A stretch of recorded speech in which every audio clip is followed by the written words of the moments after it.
First ever factory outlet Mukunda jewelleries Kukatpally, Khammam, Kothapet, Somajiguda, Hanamkonda and Suchitra. నమస్కారం. పంచతంత్ర కథలు చెప్పుకుంటున్నాం కదా, అందులో ఉండే రకరకాల వింత వింత గాథల్లో మనం చెప్పుకోబోయేది కూడా మరీ వింత గాథ, భలే తమాషాగా ఉంటుంది. పూర్వం వర్ధమానపురం అని ఒక నగరం ఉండేదట. ఈ నగరంలో దంతిలుడని ఒక వ్యాపారి ఉండేవాడు. ఈ దంతిలుడు ఏంటంటే చాలా పెద్ద వ్యాపార సామ్రాజ్యం.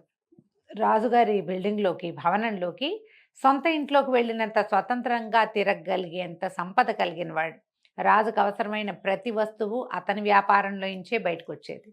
రాజుగారు ఏదైనా కొత్త వస్తువు తెప్పించుకోవాలంటే దంతిలుడే వాటిని అరేంజ్ చేసేవాడు. ఆ పద్ధతి వల్ల అతను రాణివాసంలోకి కూడా సులువుగానే వచ్చిపోయి తిరుగుతూ ఉండేవాడు అనమాట. అయితే ఇది కుర్రవాడుగా ఉండగా రాజుగారింటికి తిరగటం అతనికి అలవాటైంది. కొంచెం పెద్దవాడయ్యాక అతనికి వివాహం అయిందట.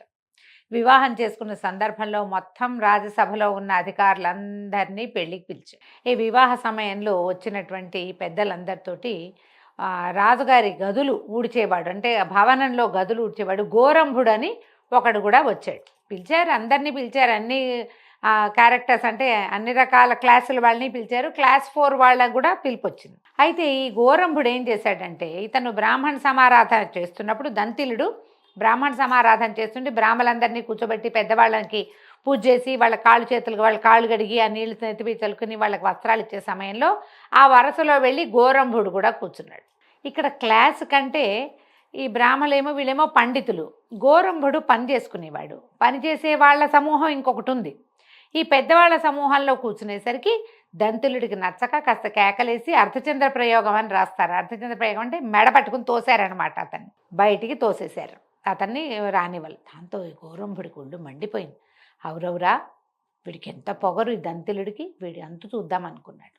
ఏం చేశాడట, ఒక 4-5 రోజులు గడిచాక ఒకనాటి తెల్లవారుజామున రాజుగారు అప్పుడే నిద్రలేస్తూ ఉంటే, ఆహా, ఈ దంతిలుడు ఎలాంటి వాడు, పట్టప్రాణిని కావలించుకుంటున్నాడే, ఆలింగనం చేసుకుంటున్నాడు అన్నాడు.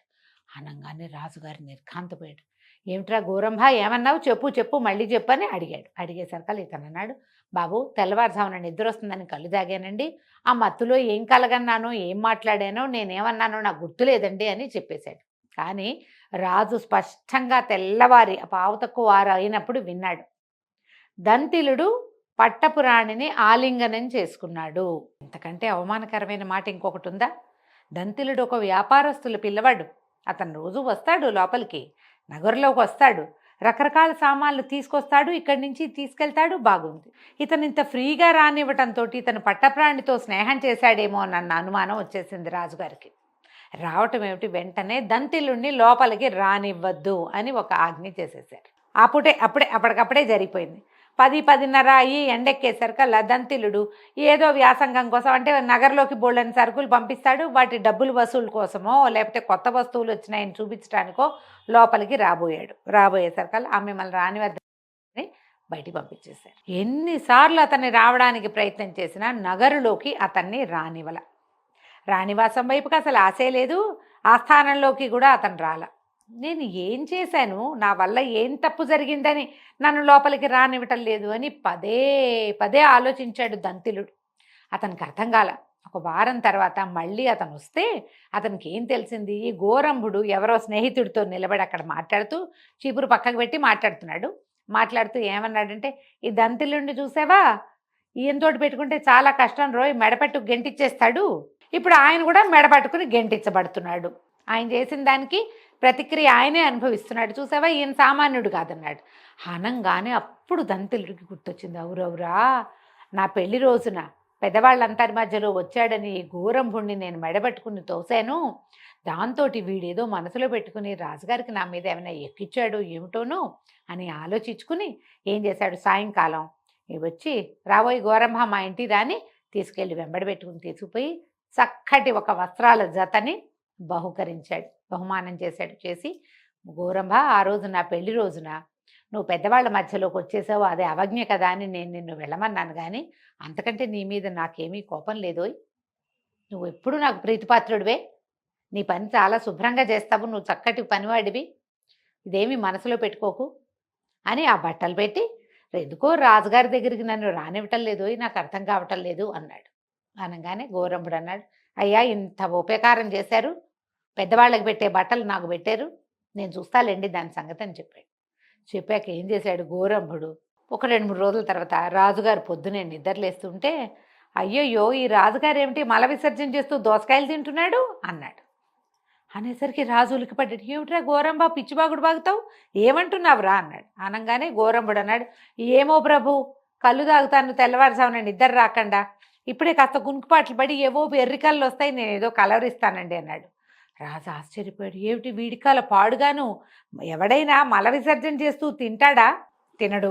పోని నేనా అందులోను, రాజుగారు మల విసర్జన చేస్తూ దోసకాయ తింటున్నాడని చెప్తున్నాడు, వీడు దుంపదెగా నోటికొచ్చిన పిచ్చి మాటలన్నీ మాట్లాడతాడు, వీడికి ఏం వెర్రికళ్ళు వస్తాయో అని ఎవరినో పిలిచాడు. ఒరే ఈ గోరంభుడికి ఇంకా కళ్ళు అందనివ్వకండి, వాడు బాగే వాగుడు వినలేక వస్తున్నాడు నేనని కేకలేశాడు. 10 గంటలు అయ్యేసరికి ఆయన ఆలోచించడం మొదలుపెట్టాడు. అయ్యయ్యో వీడేదో ఇట్టా పిచ్చి మాటలు మాట్లాడాడని, బంగారం లాంటి దంతిలుడు చిన్నతనం నుంచి వాళ్ళ నాన్న వ్యాపారం చేస్తుంటే వెనకాల పుస్తకం పుచ్చుకొచ్చే రోజుల నుంచి కూడా మన ఇంట్లోకి వచ్చే పిల్లవాడిని ఇంత మాటని నేను ఇట్లా చేశానే, దంతిలుడు ఎంత స్నేహితుడు, ఎన్ని రకాల బహుమానాలు ఇచ్చాడు, ప్రపంచంలో ఎక్కడా దొరకని అద్భుతమైన వస్తువులన్నిటితోటి మన నగర్లో నింపేశాడే, వాడు ఎంతో మంచివాడు. అనవసరంగా దంతిలుడి మీద నేను నిషేధం పెట్టి ఇట్లా ఈ పని చేశానని దంతిలుడి మీద నిషేధం తీయించేశాడు. ఎందుకంటే ఈ గోరంభుడు ఉన్నాడే, వీడు తాగుబోతు, కళ్ళు తాగుతాడు, వీడేదో పిచ్చివాగుడు బాగుతాడు, వీడు ఈ మాట పిచ్చి మాట మాట్లాడాడంటే అది సరైందని ఎలా అనుకుంటాం? ఓసారి పిచ్చివాగుడు వాగితే వాడు ఎప్పుడు పిచ్చివాగుడిదే వాడిది. కాబట్టి ఇక ఆ మాటలు వినిపించుకోకూడదని అసలు గోరంభుడిని తెల్లవారుజామున వీడు మా నగరంలో నా దగ్గర ఉండడానికి వీలు లేదని ఆజ్ఞ జారీ చేసి దంతిల్ని పిలిపించుకుని దంతిలుడిని కేకేసి ఏమీ జరగనట్టే మాట్లాడకుండా ఉండిపోయాడు. ఏం జరిగి రాజుగారు తనని వద్దన్నాడో, ఏం జరిగి మళ్ళీ రమ్మన్నాడో దంతిలుడికి ఎప్పుడూ తెలియలే.